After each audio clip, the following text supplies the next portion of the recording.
بسم اللہ الرحمن الرحیم۔ السلام علیکم۔ اسرائیلی فوج کی خواتین حماس کے مجاہدین جو قید میں ہیں ان کے ساتھ کیا شرمناک کام کر رہی ہیں، وجہ جان کر آپ پر قیامت ٹوٹ پڑے گی۔ آج تک سنا تھا کہ صرف عورتوں کی عزت لوٹی جاتی ہے، ان کا ریپ کیا جاتا ہے، مگر یہ خبر سن کر میرے ہوش اڑ گئے تھے۔ میں کسی صورت اس بات پر یقین کرنے کو تیار نہیں تھا۔ مردوں کا بھی جسمانی استحصال کیا جا رہا تھا اور زبردستی انہیں جسمانی تعلقات بنانے کے لیے راضی کیا جا رہا تھا، جو کہ سراسر غلط اور ظلم تھا۔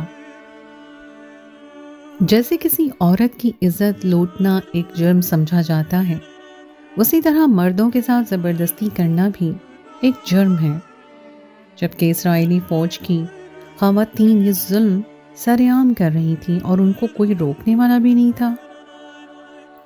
کبھی کسی نے نہیں سوچا ہوگا کہ ایک عورت اپنے جسمانی تسکین کے لیے اتنا گر جائے گی کہ خود ہی مرد کے آگے اپنے آپ کو کھول کر رکھ دے گی کہ آؤ جس طرح چاہو مجھ سے فائدہ اٹھاؤ۔ کبھی کسی نے ایسا کوئی مرد بھی نہیں دیکھا ہوگا جو دعوت گناہ ہونے کے باوجود اس سے منہ موڑ لے اور گناہ کا ارتکاب نہ کرے۔ اسرائیلی فوجی خواتین حماس کے قیدی مجاہدین کے ساتھ کیا بےہودہ کام کر رہی ہیں، اس بات کی ویڈیو کو جاری کرنے سے یہودی میڈیا ہر ممکن کوشش کرتے ہوئے روکنے کی کوشش کر رہا ہے۔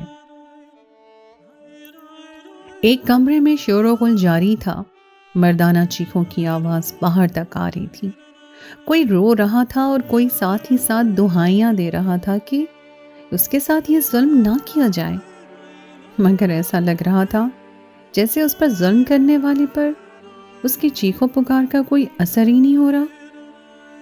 اس جیل میں نہ جانے ایسے کتنے واقعات دہرائے گئے تھے جب زبردستی وہاں کے مردوں کو ظلم و بربریت کا نشانہ بنایا گیا تھا۔ نہ صرف ان کو ان کے ناپسندیدہ کاموں کے لیے راضی کیا جاتا، بلکہ ان کا جسمانی استحصال بھی کیا جاتا تھا۔ کیمرے میں نظر آنے والی ویڈیوز بہت واضح تھیں، جہاں بہت ساری عورتیں اکٹھی ہو کر ایک مرد کو اپنے حصار میں لیے ہوئی تھیں اور اس کا جسمانی استحصال کر رہی تھیں۔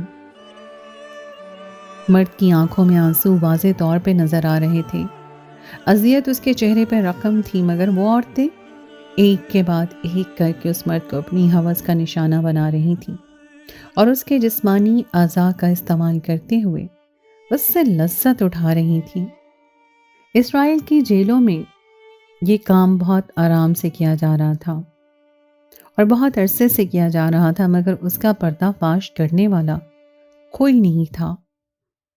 میں بھی ان سب کی حقیقت جاننے کے لیے نکلا تھا اور میری تحقیقات کے بعد جو نتائج میرے سامنے آئے تھے انہوں نے مجھے چونکا کر رکھ دیا تھا۔ میں حیران و پریشان ہو گیا تھا، مجھے اپنی آنکھوں دیکھا بھی جھوٹ لگ رہا تھا۔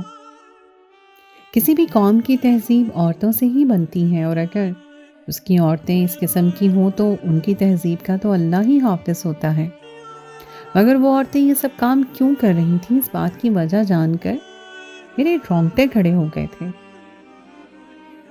اسرائیل اور حماس کے درمیان جنگ چھڑ گئی تھی اور یہ سارا تنازع فلسطین کو لے کر شروع ہوا تھا جب میرا ایک دوست قیدی بنا لیا گیا۔ میرا دوست کسی بھی فوج سے تعلق نہیں رکھتا تھا، وہ ایک عام شہری تھا اور فلسطین کا رہنے والا تھا۔ ہماری فون پر دوستی ہوئی تھی، وہ بہت اچھا اور نہایت شریف شہری تھا، مگر اس سب کے باوجود اسے قید کر لیا گیا اور فلسطینی قیدی کا نام لے دیا گیا۔ میں نے اپنے اس دوست کو ڈھونڈنے اور اسے چھڑوانے کی ہر ممکن کوشش کی، مگر میری کوششیں بیکار چلی گئیں۔ میں نے اسرائیل کی مختلف عدالتوں میں ثابت کر دیا کہ وہ کوئی بھی مجاہد یا کسی بھی فوج سے تعلق نہیں رکھتا، مگر اس سب کے باوجود اسرائیل کی عدالتیں اس کو چھڑوانے یقین دہانی تو کرواتی رہیں، لیکن اسے چھڑوایا نہیں۔ آج 1000 کوششوں کے بعد میرا دوست واپس آ چکا تھا۔ میں نے اسے چھڑوانے کے لیے بہت محنت کی تھی، بہت ساری عدالتوں کے دروازے کھٹکھٹائے تھے، مگر کہیں بھی میری سنوائی نہیں ہوئی تھی۔ میں جب ہارنے لگا تھا اور اچانک ہی میرا دوست واپس آ گیا۔ مجھے لگا تھا کہ اسرائیل کی عدالت نے اسے رہا کرنے کا حکم دیا ہے، مگر یہ بات غلط تھی۔ جو کچھ میرے دوست نے مجھے بتایا تھا اور جو اس کی حالت تھی، اسے دیکھ کر میں بہت بڑی تکلیف میں ڈوب گیا تھا۔ میرا دوست روتے ہوئے اپنی آپ بیتی سنا رہا تھا، کبھی بات کرتے ہوئے اس کی آنکھوں میں آنسو آ جاتے اور کبھی وہ ہنستے ہوئے مجھے تمام باتیں بتانے لگتا۔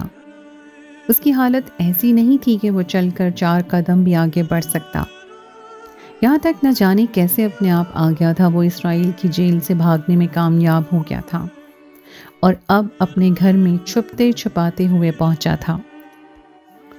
جو کچھ اسرائیل کی جیل میں اس کے ساتھ کیا گیا تھا، اسے سن کر میرے رونگٹے کھڑے ہو گئے۔ میں نے کبھی نہیں سوچا تھا کہ میری زندگی میں ایسا مقام بھی آئے گا جب میں یہ سب باتیں سنوں گا۔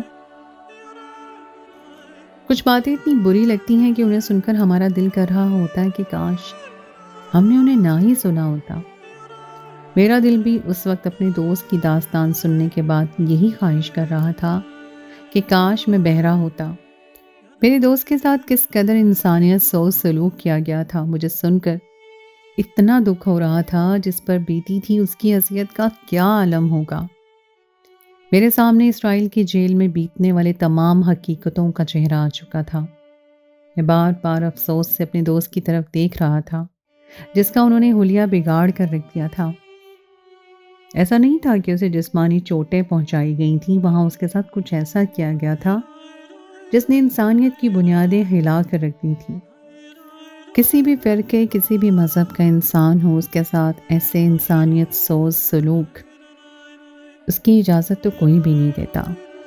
نہ جانے ان لوگوں کے دماغ میں ایسا کیا چل رہا تھا کہ انہوں نے میرے دوست کی یہ حالت کر دی تھی اور ابھی بھی اسے چھوڑنے کو تیار نہیں تھے۔ یہ تو میرا دوست خود ہی بھاگ کر واپس آ گیا تھا۔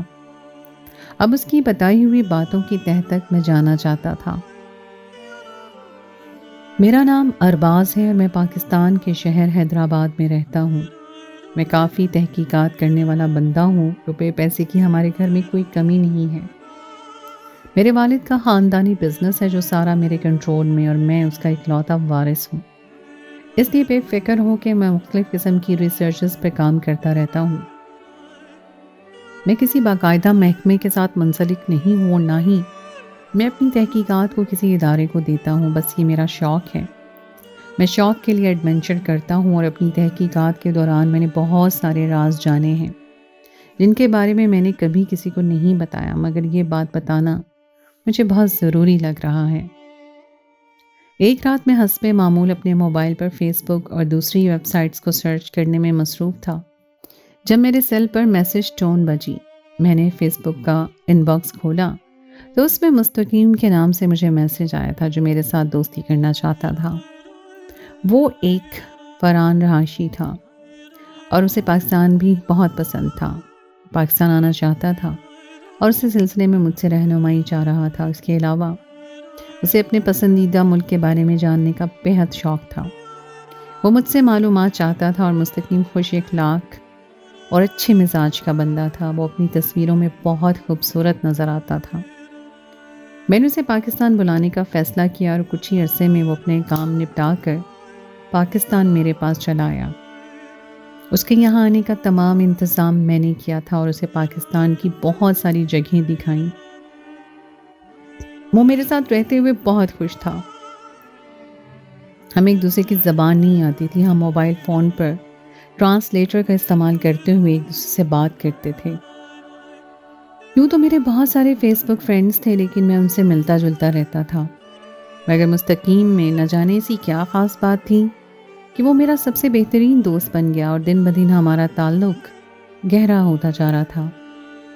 کہا جاتا ہے کہ دوستی رنگ، نسل، زبان کسی فرق کو بھی نہیں دیتی۔ یہ بالکل سچی بات ہے۔ میرے اور مستقیم کے درمیان اس میں ایسی قسم کی دوستی ہوئی تھی جس میں ہم ایک دوسرے کی زبان کے بارے میں کچھ نہیں پتا تھا، لیکن ہم آنکھوں سے ایک دوسرے کے جذبات پڑھتے تھے اور ایک دوسرے کی قدر کرتے تھے۔ اس کے پاکستان آنے کا سارا خرچ میں نے خود اٹھایا تھا اور یہ میری طرف سے مستقیم کے لیے تحفہ تھا۔ مستقیم میرے لیے فلسطین سے بہت سارے تحائف لے کر آیا تھا جن کا میں قرض دار تھا۔ وہ آج تک میرے پاس محفوظ پڑے ہوئے ہیں۔ میں ایئرپورٹ پر مستقیم کو لینے کے لیے پہنچا تھا کیونکہ وہ سیدھا میرے پاس آ رہا تھا۔ جب مستقیم کے بورڈ کا نام پکڑے ہوئے میں کھڑا تھا، اچانک ایک آدمی نے آ کر میرے کندھے پہ ہاتھ رکھا۔ میں نے پلٹ کر دیکھا تو میرے سامنے بہت ہی زیادہ خوبصورت نوجوان کھڑا ہوا تھا۔ یہ مستقیم تھا اور اپنی تصویروں سے بھی زیادہ شاندار نظر آ رہا تھا۔ اس کا ڈیل ڈول بالکل کسی پہلوان جیسا تھا۔ مستقیم انتہائی خوبرو نوجوان تھا۔ میں نے بے شمار حسین چہرے دیکھے تھے، اگر میں دعوے کے ساتھ کہہ سکتا ہوں کہ مستقیم جیسا میں نے آج تک نہیں دیکھا تھا، جو ہر لحاظ سے مکمل نظر آتا تھا۔ وہ مجھ سے بہت گرم جوشی سے ملا اور میں نے اسے اپنے گھر لے آیا۔ اس کے بعد میں نے اسے مختلف مقامات کی سیر کروائی۔ جاتے وقت بھی ہم دونوں کے درمیان دوستی بہت زیادہ گہری ہو چکی تھی۔ اس نے فلسطین پہنچ کر بھی رابطہ میں نہیں توڑا، بلکہ ہر وقت ایک دوسرے کے ساتھ رابطے میں رہتے تھے اور ہماری چھوٹی چھوٹی بات کی خبر ایک دوسرے کو ہو جاتی تھی۔ مستقیم کی صورت میں مجھے ایک بہت اچھا دوست مل گیا تھا۔ مستقیم مجھے فلسطین بلانا چاہتا تھا، لیکن اس کا کہنا تھا کہ وہاں کے حالات اچھے نہیں ہیں۔ مجھے اس کی بہت یاد ستا رہی تھی، اس لیے میں اسے بنا بتائے اس کے پاس چلا گیا۔ میں فرسٹ ٹائم پہنچا تو مستقیم مجھے مل کر بے حد خوش ہوا اور ساتھ ہی تھوڑا گھبرایا ہوا بھی تھا کہ کہیں وہاں کے حالات خراب کا شکار نہ ہو جاؤں اور مجھے کوئی نقصان نہ پہنچ جائے۔ مگر اللہ کا کرم اور ایسا کچھ نہ ہوا، میں بحفاظت واپس پہنچ گیا۔ وہاں سے واپس بھی آ گیا اور مستقیم نے بھی میری طرح مجھے بہت سارے علاقوں کی سیر کروائی اور اپنے وطن کی طرح طرح کے لذیذ کھانے مجھے کھلائے جو مجھے بہت زیادہ پسند آئے تھے۔ وہاں کے بہت ساری خاص چیزیں تحفے کے طور پہ میرے ساتھ روانہ کیں۔ ہم دونوں کی دوستی مزید گہری ہوتی جا رہی تھی جب ہماری دوستی کو کسی کی نظر لگ گئی۔ مستقیم کے گھر والے مجھے جانتے تھے، ہم دونوں کا کئی دنوں تک رابطہ نہ ہوا تو میں نے مستقیم کے گھر پر رابطہ کیا۔ جب وہاں سے مجھے پتہ چلا کہ مستقیم لاپتہ ہے اور کئی دنوں سے اس کی کوئی خبر نہیں آئی، وہ گھر سے باہر کچھ سامان کی خریداری کے لیے نکلا تھا اور پھر واپس ہی لوٹ کر نہیں آیا۔ اس کی ماں نے مجھے روتے ہوئے بتایا کہ یہ ان کے معمول کی بات تھی۔ اکثر فلسطینی ماؤں کے بچے گھروں سے چلے جاتے تھے اور واپس نہیں آتے تھے اور نہ کبھی ان کی کوئی خیر خبر آتی تھی۔ بعد میں معلوم ہوتا تھا کہ ان کو اسرائیلیوں نے قید کر لیا ہے اور جو لوگ اسرائیلیوں کی قید میں آ جائیں وہ آسانی سے رہا نہیں ہوتے۔ عمر بھر ان کو دیکھنے کے لیے ان کے گھر والوں کی آنکھیں ترس جاتی ہیں۔ یہ سب بتاتے ہوئے مستقیم کی ماں رونے لگی اور میں ان کو دلاسے دیتا رہا، حوصلے دیتا رہا، مگر نوجوان بیٹے کے لاپتہ ہونے پر ایک ماں کو قرار نہیں آ رہا تھا۔ مستقیم کسی حملے کا شکار ہو کر موت کی گھاٹ اتر چکا تھا یا پھر اسے قید کر لیا گیا تھا، اس بارے میں کوئی بھی اتنی آسانی سے نہیں کہہ سکتا تھا۔ اس کی بات سن کر میں حیران و پریشان ہو گیا تھا۔ میرا دل زور زور سے دھڑک رہا تھا۔ میں نہیں چاہتا تھا کہ میری جان سے پیارے دوست پر کوئی مصیبت آئے۔ میں فوراً فلسطین پہنچ گیا۔ وہاں حالات کے بہت خراب تھے۔ مجھے اپنی جان بچانی چاہیے تھی، مگر میں اپنے دوست کی بے بسی کے سامنے یہ نہیں کر سکا اور فلسطین چلا گیا۔ وہاں اس کی ماں اور بہنوں کا بھی یہی حال تھا کہ مجھے فلسطین نہیں آنا چاہیے۔ میں نے اپنے تمام ذرائع کو مستقیم کو ڈھونڈنے میں استعمال کیا۔ مجھے پتہ چلا کہ مستقیم مرا نہیں ہے بلکہ اسے قیدی بنا لیا گیا ہے۔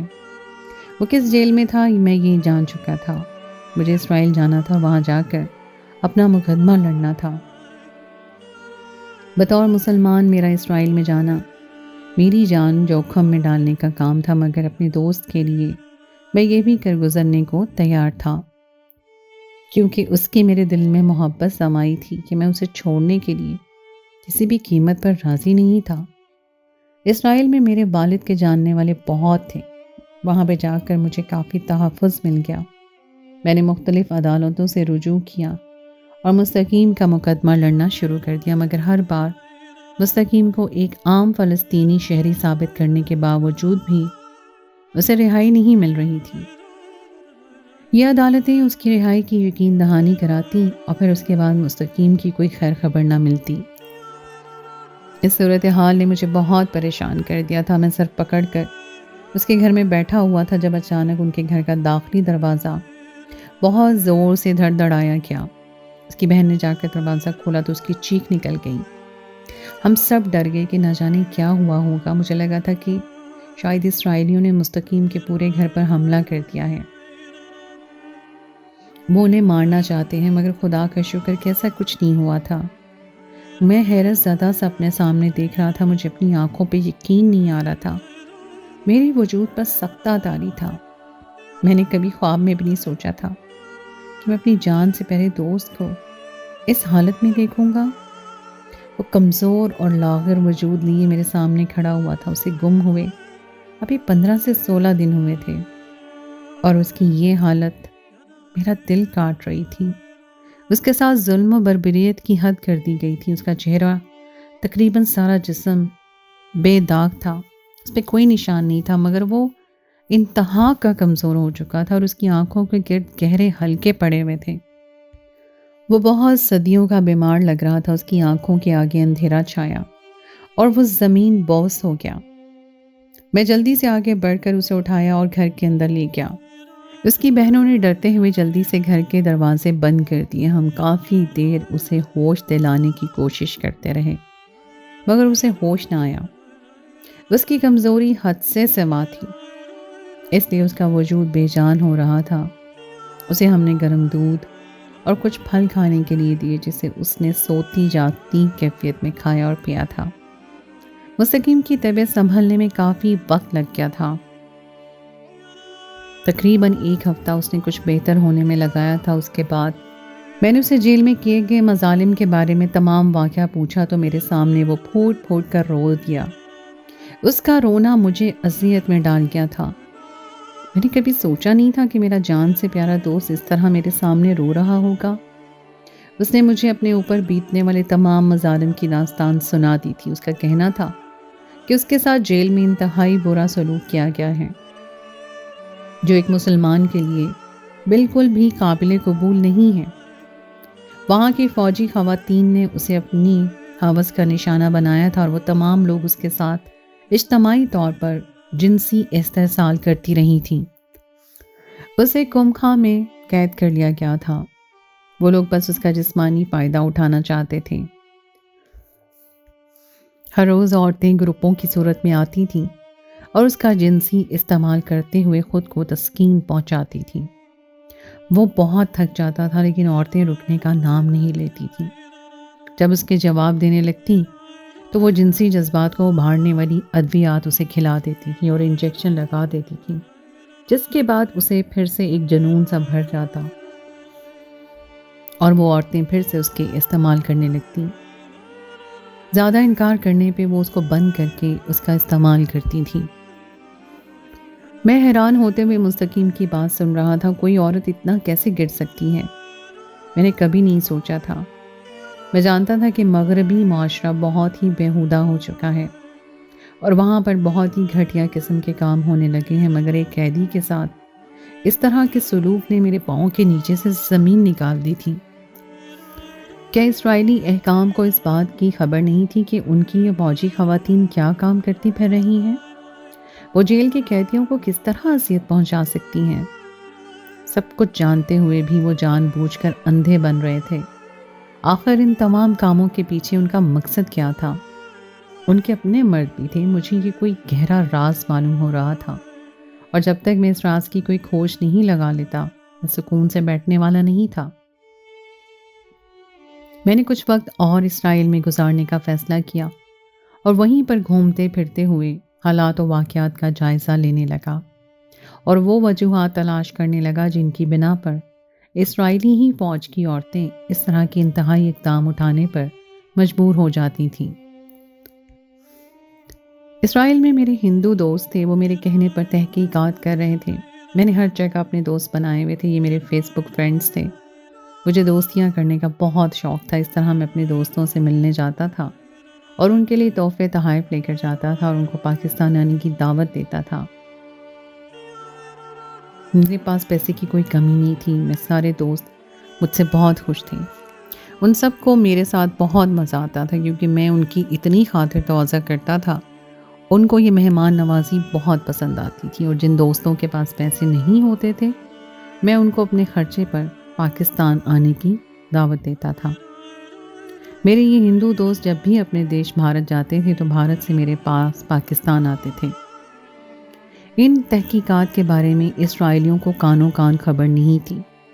میرے دوست کے والد کے ہاں اچھے تعلقات تھے، اس لیے اسے وہاں کچھ تحفظ ملا ہوا تھا، جس کی بنا پر کوئی ان سے پوچھ گچھ نہیں کر رہا تھا، اور یہی ہمارے لیے موقع غنیمت تھا۔ اس کی تحقیقات مکمل ہو چکی تھی اور وہاں پر ہونے والے واقعات کے تمام نتائج میرے سامنے آ چکے تھے۔ مجھے تمام وجوہات معلوم ہو چکی تھیں جس کی بنا پر اسرائیلی فوج کی خواتین جیل میں موجود قیدیوں کے ساتھ اس طرح کا سلوک کرتی تھیں۔ وہ کیوں اپنے مردوں کے ہوتے ہوئے بھی قیدیوں کے پاس اپنے جنسی تسکین کے لیے جاتی تھیں؟ جب تمام راز میرے سامنے آئے تو میرے ہوش اڑ گئے تھے۔ مجھے آسمان گھومتا ہوا محسوس ہو رہا تھا۔ کہا جاتا ہے کہ ہر سکے کے دو پہلو ہوتے ہیں، لیکن یہاں تو سکے پہلو پر پہلو بدل رہے تھے، اور اس طرح کے راز میرے سامنے آ رہے تھے کہ میں نے کبھی خواب میں بھی نہیں سوچا تھا کہ ہماری تحقیقات کبھی ایسا رخ بھی اختیار کر جائیں گی اور اس طرح کے راز ہمارے سامنے آئیں گے۔ اسرائیل میں عورتوں کی آبادی مردوں کی نسبت زیادہ تھی۔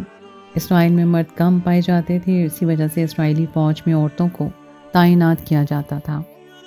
اسرائیلی عورتیں بہت حسن پرست تھیں اور مستقیم بہت زیادہ خوبصورت تھا، اس وجہ سے وہ ان کی ہوس کا نشانہ بنا۔ اسرائیلی فوجی عورتیں فوج میں ہونے کے بنا پر شادی کرنے میں تاخیر کرتی تھیں، اور کیونکہ وہ بچہ پیدا کرنا نہیں چاہتی تھیں، اس لیے وہ اپنی جنسی تسکین کے لیے فلسطینی قیدی مردوں کو استعمال کرتی تھیں۔ اسرائیلی فوج کے اعلیٰ عہدیدار اس بات سے انجان تھے، مگر حال ہی میں ان کو یہ سب معلوم ہوا تھا، تب وہ لوگ بہت زیادہ غصہ ہوئے اور ان لیڈی آفیسرز کو جاب سے نکال دیا اور سخت کارروائی کرنے کا حکم دیا کہ اسرائیلی اعلیٰ عہدیداروں کو یہ خوف تھا کہ ان کے ملک کی بدنامی ہوگی، اور یہ بات اگر میڈیا پر آئی یا دوسرے ممالک میں پھیل گئی تو ان کی ساکھ متاثر ہو سکتی ہے۔ مگر یہ بات تو لیک ہونی تھی۔ میں نے یہ ساری انفارمیشن اپنے ایک صحافی دوست کو دے دی۔ مستقیم کی حالت بہت خراب تھی۔ ہم نے اس کا اچھا علاج کروایا، اس کو بہت زیادہ وقت لگ گیا ٹھیک ہونے میں، مگر ذہنی طور پر وہ اب تک ڈسٹرب تھا، کیونکہ اس نے ذہنی اور جسمانی دونوں طرح سے اذیت سہی تھی۔ اس اذیت کو لفظوں میں بیان کرنا بہت مشکل تھا۔ ایسا صرف مستقیم کے ساتھ نہیں ہوا، فلسطینی قیدیوں کے ساتھ اسرائیل میں اسی طرح کا سلوک ہوتا رہتا ہے جو بیان سے باہر ہے اور قابل مذمت ہے، اور ایسے بھیانک رازوں سے پردہ اٹھانا چاہیے تاکہ اسرائیلی جارحیت سب کو پتہ چلے۔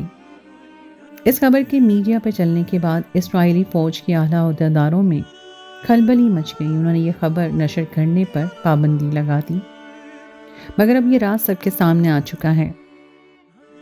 اسرائیل کا گھناؤنا روپ لوگ دیکھ چکے تھے، اور اس کی جتنی بدنامی ہو سکتی تھی ہو گئی تھی۔ اللہ تعالیٰ جسے چاہے عزت بخشے اور جسے چاہے ذلت دے۔ اسرائیل کو بہت ذلت کا سامنا کرنا پڑا تھا، جبکہ فلسطین کی عورتیں باپردہ پورے لباس میں نظر آتی تھیں، کیونکہ یہ مسلمان عورتیں تھیں، اور مجھے ان کو دیکھ کر فخر محسوس ہو رہا تھا کہ ہماری مسلمان بہنیں باپردہ اور حیا والی تھیں۔ اللہ تعالیٰ ہماری تمام مسلمان بہنوں کو اپنے حفظ و امان میں رکھے اور شیطان کے شر سے محفوظ رکھے، آمین۔